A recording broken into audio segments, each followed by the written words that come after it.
Welcome to the Nest Podcast, your home for nerd entertainment and sports talk, where your hosts, Brandon and Zach, hash out what's happening in video games and sports every week.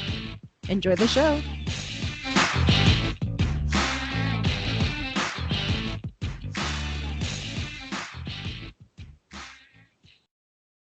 What's up, and welcome back to a special episode of the Nest Podcast. I'm your host, Brandon. Joining me, as always, is my co-host, Zach. And this episode is brought to you by Sportszilla.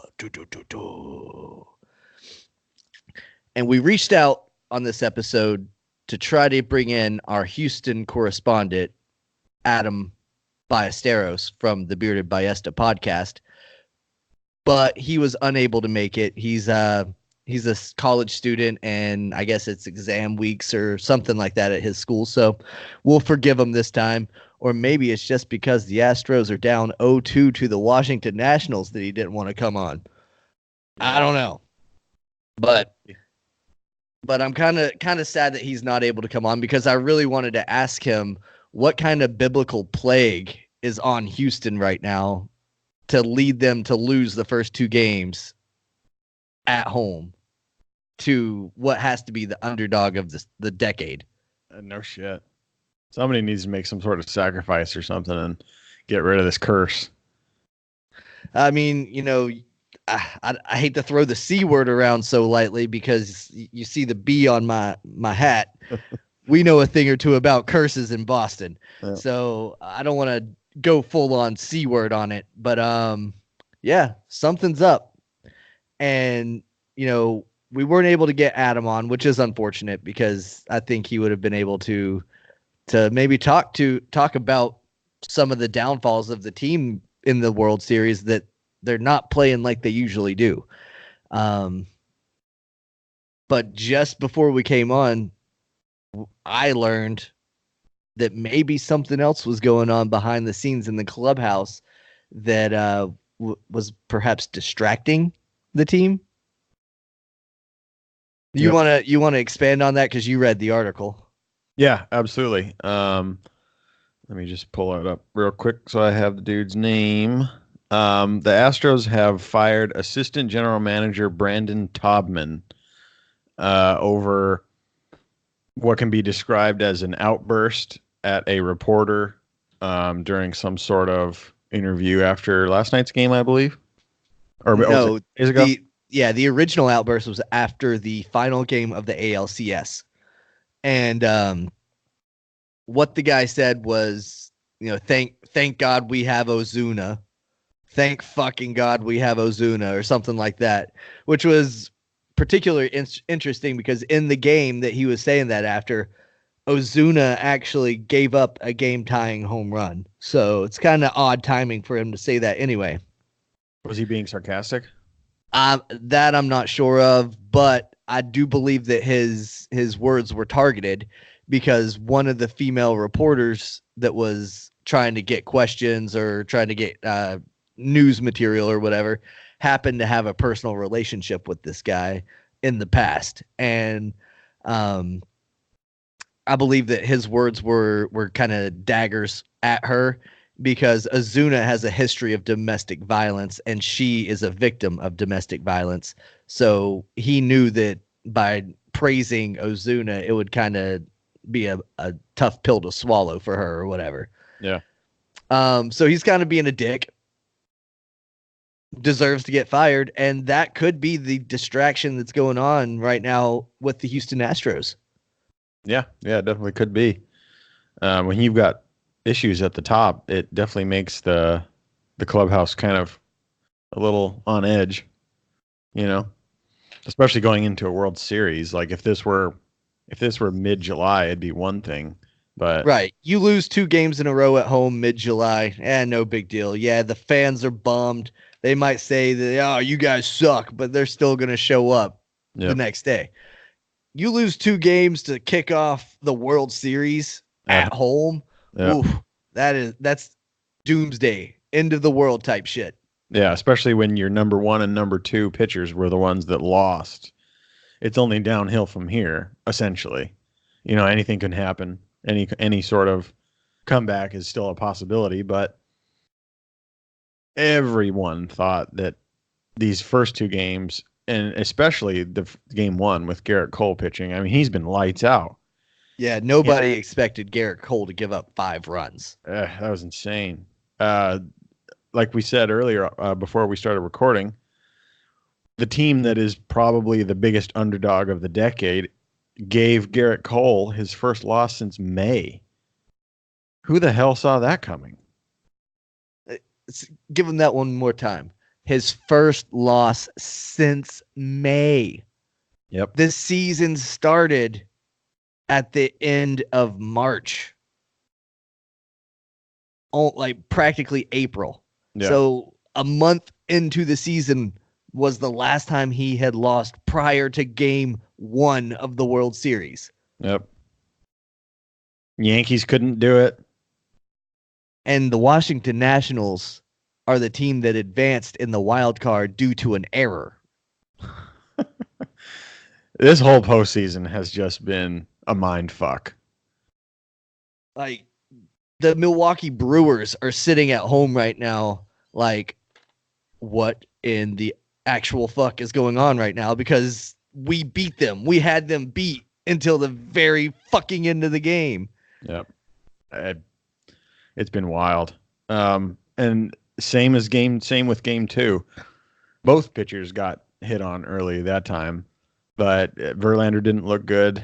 I don't believe he lasted very long on that game, did he? Verlander? Yeah. No, it was the 7th when things erupted. It was actually a pretty good game. It was 2-2 going into the 7th. Strasburg was nails. He pitched with as much emotion as I've ever seen him pitch with, which is saying a lot because he never cracks a smile, never gets fired up. But he was yelling at the umpire at one point because screwed him out of a couple calls. So he let him hear it. And I liked seeing that side of Strasburg. All the time and money that they've put into maturing that kid is paying off right now. Absolutely. In this postseason, in this season, he's been phenomenal. And then Max Scherzer is the ageless wonder. He's going to be good till the day he dies. It's insane that it's all clicking for him right now. And they've got Sanchez coming up next, which he was lights out against the Cardinals. 8 innings, no hit ball, but he hasn't pitched since then. Yeah. So he's been sitting for a long time. Mm-hmm. If the Astros are going to get back in it, this is the must-win game. I said it going into the Cardinals when they were down 2-0. I said game 3 is a must-win. Yep, for sure. And Greinke's got to be good. He's been kind of shaky this postseason. Yeah, a lot of things have to come together. It obviously can be done, and they have the bats to do it. But man, if Garrett Cole loses, everything is thrown out the window for me at that point. And you and I had been texting about it, and he was basically due for a loss at some point because he's a human. But I don't know. If he's gone this far, you'd think he'd be able to keep going, and especially when he needs to. But they were able to get to him. That was the most surprising thing ever. I thought, all right, game 1's a lock. You got Cole. Verlander's been hit on, so they might be able to get to him. It's a wild ride from here on out. It's anybody's guess. You know, you said that was the most shocking thing. The most shocking thing this entire postseason for me has been Juan Soto. Mm-hmm. Yeah, kid came out of nowhere. I mean, no, not really. He was the runner-up for Rookie of the Year last year, so he was on the map. He's been good all year, but he was one of those fringe guys that you didn't hear enough about. Kind of like your boys, Xander. And Exactly. You just don't hear enough about them, and he is wow. Yeah. Taking Cole deep, and then the next at bat, driving in 2 more with a double, almost the same exact swing. Fucking A, man. Mm-hmm. Kid's got game. Yep. He's fearless on the mound too, or not on the mound, but at the At the plate. plate. Oh yeah, he owns the entire batter's box. Yeah. He has the widest stance I think I've ever seen. It's crazy, but hey, it works for him, and he's putting up good numbers. He became what, the fourth youngest player to hit a home run in the World Series. Yeah. That's behind some legendary people like that's Andrew Jones was the youngest. He's not quite legendary, but he had a really good career. And Mhm. then I think Lou Gehrig I maybe was was just one of gonna them. say Lou Gehrig was on that list. Do you remember the other? No, it might have been Jeter. But yeah, Possibly. I can't remember they were the. huge names. Yeah, all the names were well-known stars, Yep. so that bodes well for him. Um, God, Juan Soto is living Bryce Harper's best life. Absolutely. He's living the life that Bryce Harper was promised Yep. as a 16-year-old. Like, Yep. oh yeah, you're gonna go on. You're gonna be rookie of the year. You're gonna be World Series MVP. You're gonna win all the rings. You're gonna be the biggest, best thing ever. Yep. Yeah. Juan Soto is doing right now what Bryce Harper was supposed to be doing 6 years ago or whatever. Yeah, that's amazing. Yep. It's hilarious. I love it. Verlander actually made more history last night as well. I don't know if you caught that or not during the broadcast, but it was pretty interesting because Verlander tied and passed John Smoltz on the all-time strikeouts list in the playoffs. Nice. And in the process became the first pitcher to ever hit 200 strikeouts in the playoffs. And what's ironic is Smoltz was calling the game that he got passed in. So that was pretty neat. Yeah. And man, Smoltz still has it, at least upstairs, Right. because he was calling the pitch that Verlander would throw next. Like, Right. oh, in this situation, and they haven't seen my curveball yet, so I'd probably pull out the Uncle Charlie right here. And then sure enough, that's what this the catcher threw down all the signs and signals, and that's what they ended up coming up with was the curveball. Yeah. Got the strikeout on a tough 3-2 count. That's awesome. I haven't heard many of his games. I don't know if he's been calling any other games throughout the year, so I don't know a whole lot about him, but it seems awesome so far. Yeah, I don't know much about Smoltz as a commentator. I don't really listen to whatever team he calls games for if he does. Yeah. But he's good in the playoffs. Mm-hmm. Yep. Man, if they could get somebody other than Joe Buck, I'd be happy with that. I agree 100%.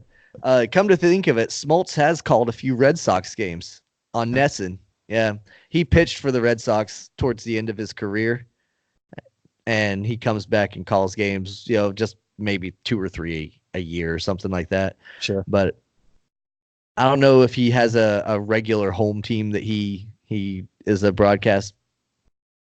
Maybe the Braves. He's a longtime Brave. Yeah, that would make sense. It would make the most sense for that, actually. Well, I was looking back through World Series winners today, and I was seeing like which was, out of my sample size, which was the biggest underdog coming into the playoffs or whatever. Mm-hmm. And I initially went back to 2007 when I thought of the Colorado Rockies that went on a tear. They won like 21 of their final 23 games. Wow. leading up to the World Series. Mm-hmm. But then they got swept in the World Series. So Womp, womp. they were an underdog all the way, and then they crashed and burned. Yeah. But the last real underdog that I remember winning it all was the 2011 Cardinals. Right. I don't know a lot about that team. Yeah, that was before your baseball fandom really kicked in. Mm-hmm. And what they were third place team in September, got hot, ended up winning the wild card.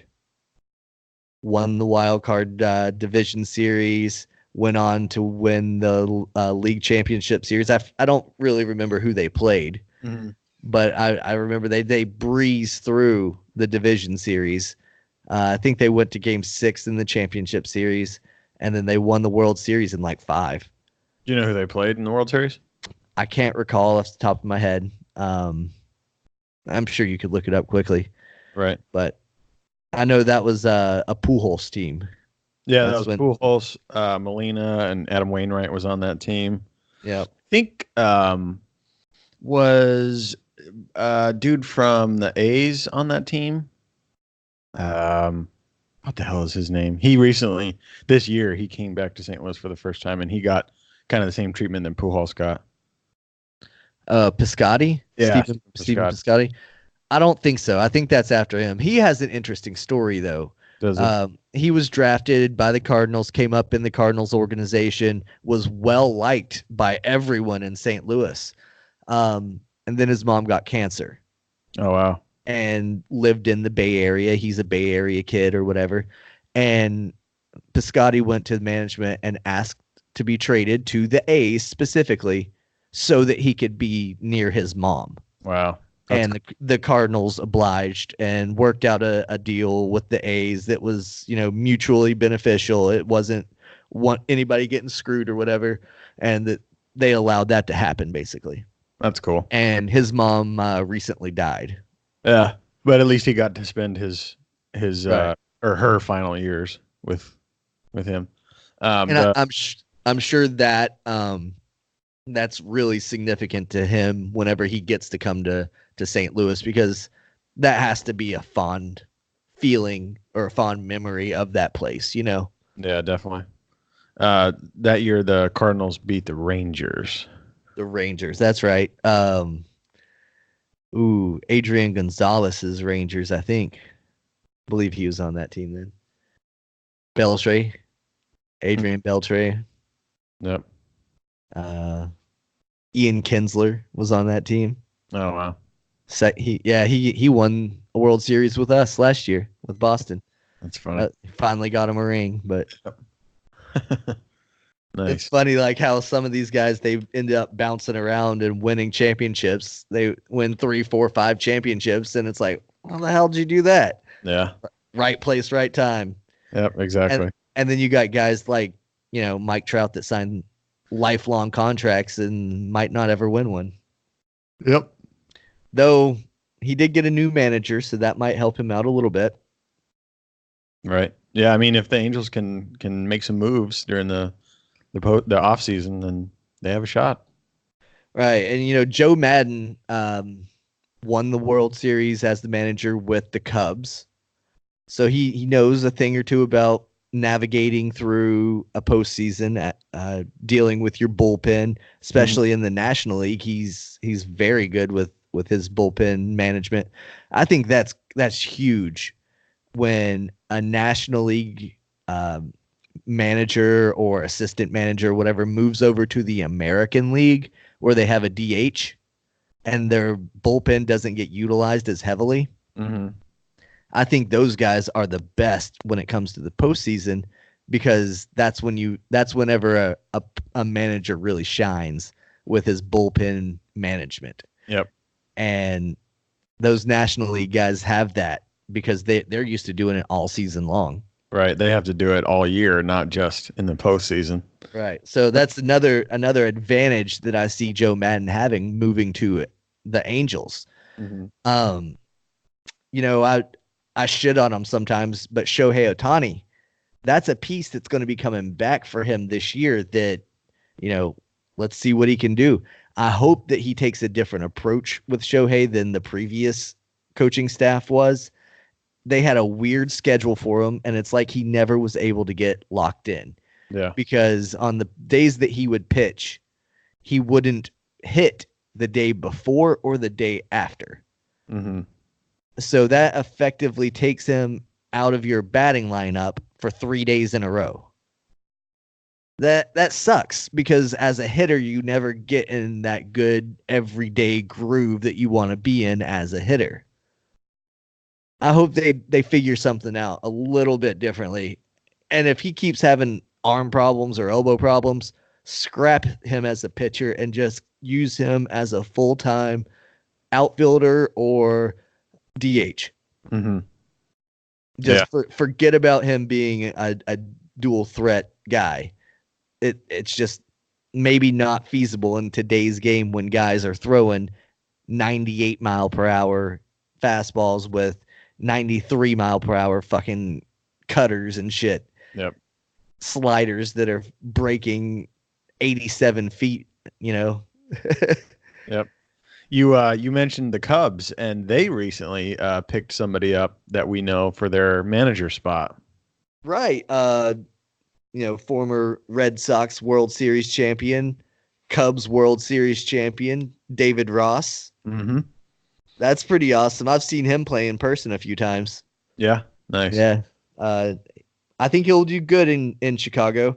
He obviously familiar with a lot of the guys on the team already. I think he'll come in having a lot of respect from the veterans and from the young guys because they know he was a player there. They know he's gone through the grind with a lot of them. So I think he's got that big advantage going forward. He'll just see if they can separate or differentiate the good old boy and hey, you're my boss now kind of thing. Right. Yeah. Is it fairly common for a player to go from player to retired to straight to manager? It's not uncommon. Not all guys do it. It takes a special guy, but it happens. Yeah. Most managers are former players. I just wondered if it was normal for a player to have to do some other sort of job first. Like you got to be the hitting coach first, or you have to be a whatever first. We're not just going to give you the whole team right off the bat. And that's the way it usually works. Like Alex Cora, for example, manager of the Red Sox now. He was an assistant manager at the Houston Astros in 2017. Mm-hmm. Before that, he was probably some kind of other, like, fielding coach or whatever, Yep. So he had to work his way up. It is a little unprecedented to come in and just hand over the reins entirely, but it's happened before. Right. We'll see. I think he'll do all right. I think David Ross will be fine. I think Chicago Cubs fans should be pretty excited about it. The Red Sox have been begging for Jason Varitek to come and be a manager for God since he retired. Mm-hmm. Which it brings up a point. It's the catchers that usually end up go on to be good managers. Yep, that only makes sense. Yeah, they're the in-game manager as it is. They're the ones that manages the bullpen and all that shit. So it makes sense that your catcher is going to be the guy that takes over. Look at Bull Durham. That movie is a perfect example of the catcher is the guy that keeps the team going. Absolutely. Yep. He's the brains on the field. Absolutely. Yep. He's calling the pitches if the pitcher isn't smart enough. Now, guys like Verlander, he calls his own game. Sure. But, and then other guys like Chris Sale, one of the best arms in the game, never shakes off a pitch. Whatever the catcher puts down, he throws. Yeah. It's worked out all right for him. Yeah, definitely. That's not going to work for everybody. No.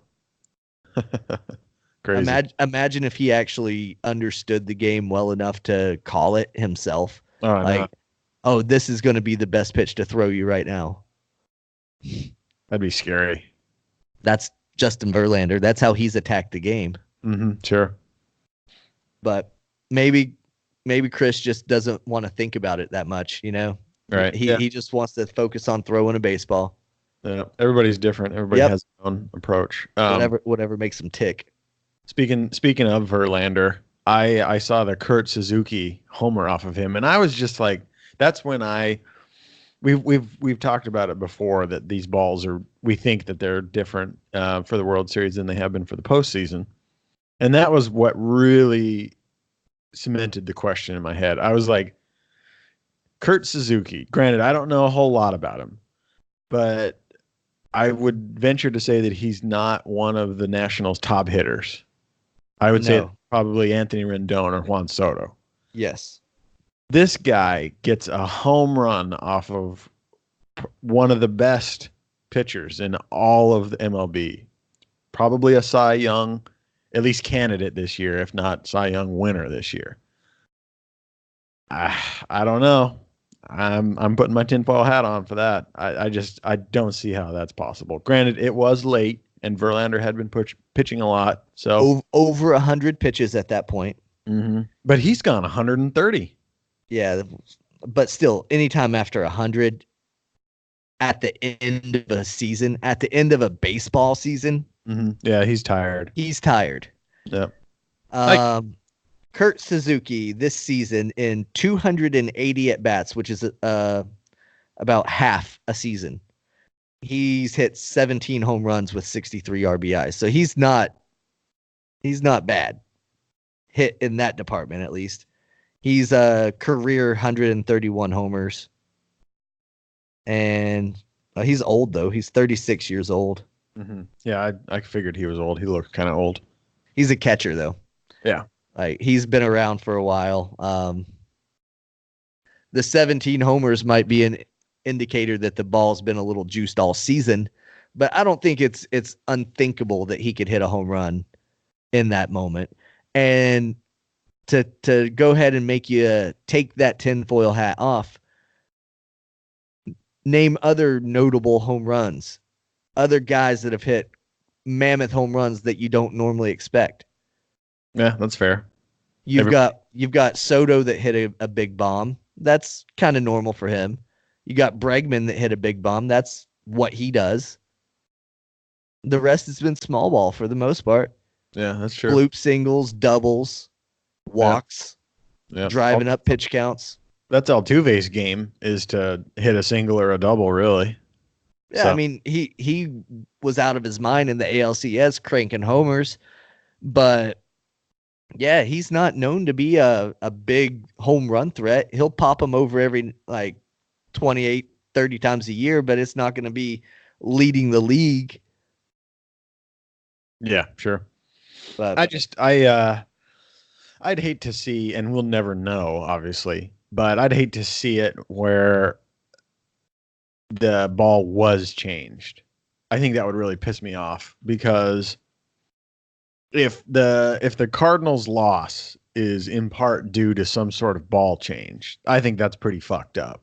I'm happy for the Nationals. I hope they win it all. I like an underdog story and all that, but I also like a fair game.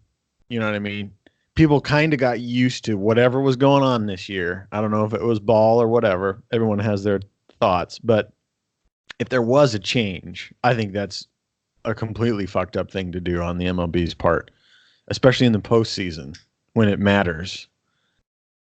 I don't know. I don't like it. Yeah. I mean, I don't know. I don't know what to tell you. It's all just speculation anyway. Right. I mean, it's all hearsay. It's whatever, but something was definitely up in the regular season, and something's definitely calmed down now. And, Houston plays in a dome, or they play indoors. Can't really say that it's the cold weather that's impacting it. Nope. And it's Texas, so it's not really cold there yet. Sure. Right. So, yeah, I don't know. I wonder if that'll change when they go to DC.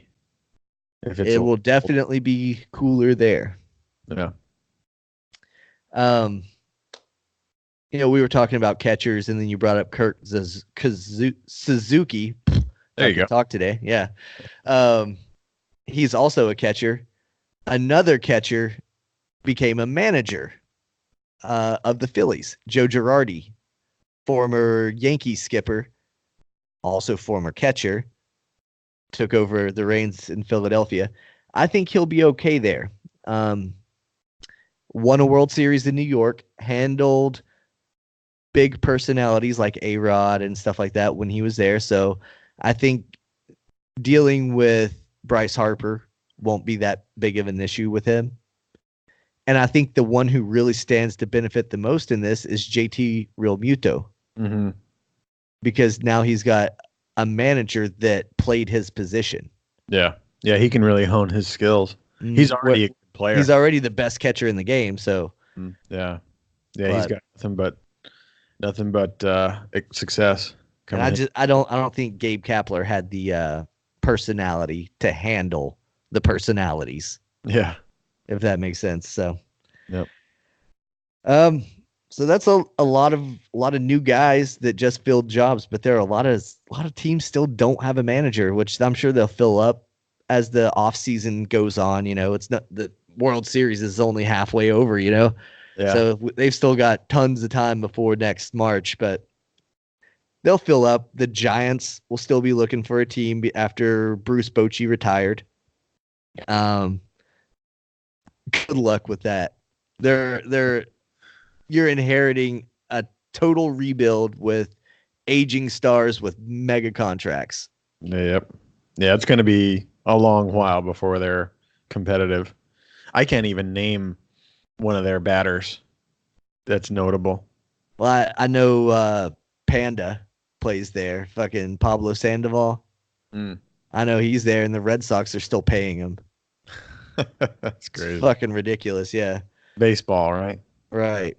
I'm sure Bumgardner has some ridiculous contract that they're paying out to him. Yep. Yep. With a no trade clause and all that shit. So they're stuck with him unless he approves it. Mm-hmm. So fuck him, you know.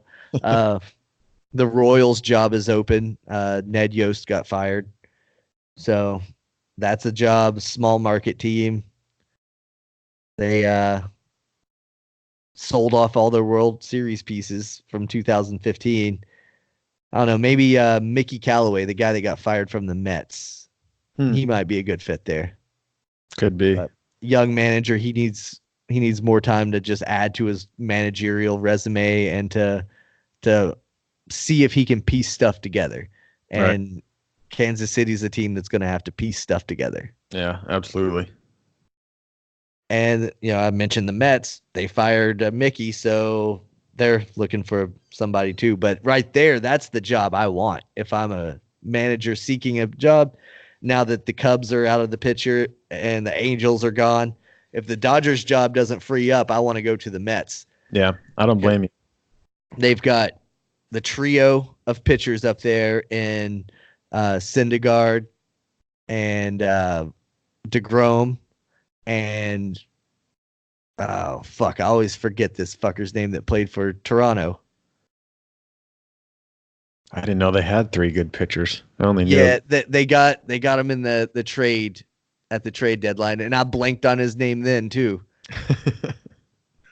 Fuck, I don't know. I can't think of his name, but they got him from Toronto. He's pretty good. He pitched there for like 4 years. But so that's good. Plus they've got Pete Alonso. Yep, most likely rookie of the year. Yeah, most likely. And while you're at it, DeGrom should most likely win Cy Young unless they go with Scherzer. Yeah. Wild stuff.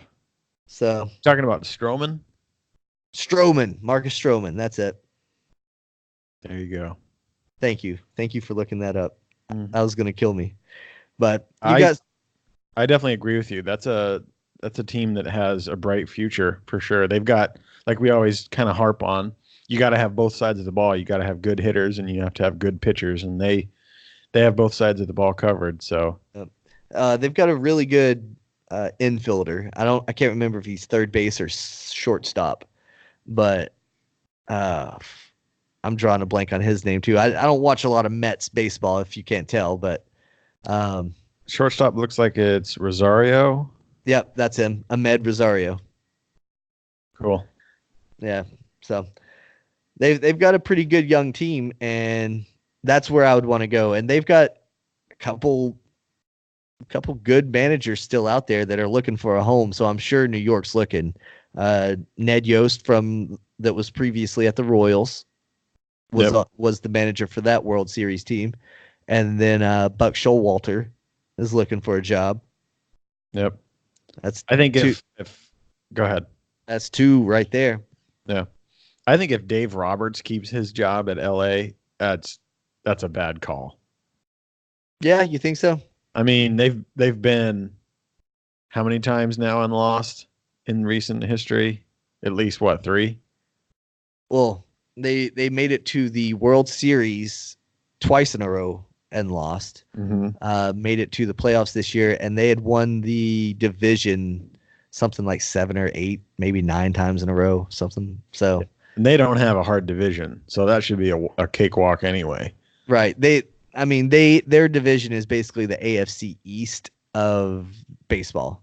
Yeah. It's the Dodgers and anybody else, like nobody else. It's Yeah. the Patriots and nobody else. Right. Yep. But he's not fired yet. I think that's a hot seat though. I think it is, and that might be why the Yost and Showalter haven't signed anywhere yet. I'm sure some of these other teams have offered. Yeah. But that's another team that I would love to go to. I mean, they're just itching for a World Series win. Yeah, they're stacked and they're just itching for a shuffle somewhere. All you got to do is not put what's his name? Kershaw? Yeah, don't put Kershaw in a relief position. Yeah, absolutely not. Anything but that. Which Kenley Jansen sucks too, so whatever. All right. Anyway, man, 0-2 in the World Series. Tonight's the travel night, so that's why we hopped on here to talk about it. Going into Washington for the next 3 games. Games 3, 4, and 5 will be in Washington. So they've got a pretty damn good chance to close out. Man, if they do, that's going to be they're good. They're seriously going to be the biggest underdogs in a long time. I mean, people had the Astros winning a long time ago. Well, and think about how great this has been for the city of Washington. The Capitals won the Stanley Cup. Mm-hmm. The Mystics won the WNBA championship. Right. Yeah. The Nationals are 2 games away from a World Series. Yep. Yeah. DC sports are on the come up. For sure. They're trying to be the new Boston. I think the Redskins have a long way to go. Yeah, that's true. I don't really keep up with NBA, so if any of you out there know about the Wizards, they're god awful, I'm sure. I'm sure they signed an 87-year-old Michael Jordan to play on their team, so I'm sure they're still not good. Yeah, I remember I had like a NBA 03 or somewhere around that time, and Jordan was on the Wizards, and I was just like, this sucks. He sucked so bad in that game. Like he could never. His stamina was god awful. He couldn't really shoot. It was funny. I was like, I remember that game. I played it. I was like, is that the baseball player? That should piss off some people. All right, man. But I don't know what to think going into Game 3 tomorrow night. We'll watch and see. Yep. I mean, Sanchez, I think I don't think he's going to go out there and throw no hit ball. No, absolutely not. I think that's going to be the Astros' chance to really get back into it, is to jump him early and get into their bullpen and tire them out, because you've got a 3-game stretch and you want to get into the bullpen early. If they can do that, I think they might be okay. Take 2 out of 3 in Washington and then go back home and close out in Houston. Yeah. That's really their only shot. I mean, if they lose to Sanchez, fuck. If they lose tomorrow, it's not going back to Houston. Yep, I agree. One win, and they can start rotating back their flamethrowers. Yep. You're fucked. Yep. But I mean, imagine a night where you have to face Scherzer for 6 innings and then Strasburg for 3. Yeah. Good luck. Good luck. Not a good night. But we said that same thing about Garrett Cole. It's true. Anything can happen, man. I'm excited. I can't wait to watch. First loss since May. It's fucking nuts. during that time, he was 19-0, 17-0, something like that, with like a sub 2 ERA. It was 1 point, maybe in the 4 or 5s. I can't remember. That's why I said sub 2, but It was robotic numbers. yeah, it's like, holy shit, you are a machine. But they got to him. Yep. For 5. Crazy. All right. I'll tune in for game 3. Yeah, absolutely. And hell, by the time we come back Monday night for our regular Nest podcast, that thing might be fucking over. Wouldn't that be insane? It might be over by the time we talk next. Mm-hmm. Good thing Holy shit. We're able to chat it up before then, so we can cover all this kidding. shit. No kidding. Yeah, because if it was over, we'd just be like, well, it's over. That was wild. Yeah. God damn. All right. Well, I'm done. You done?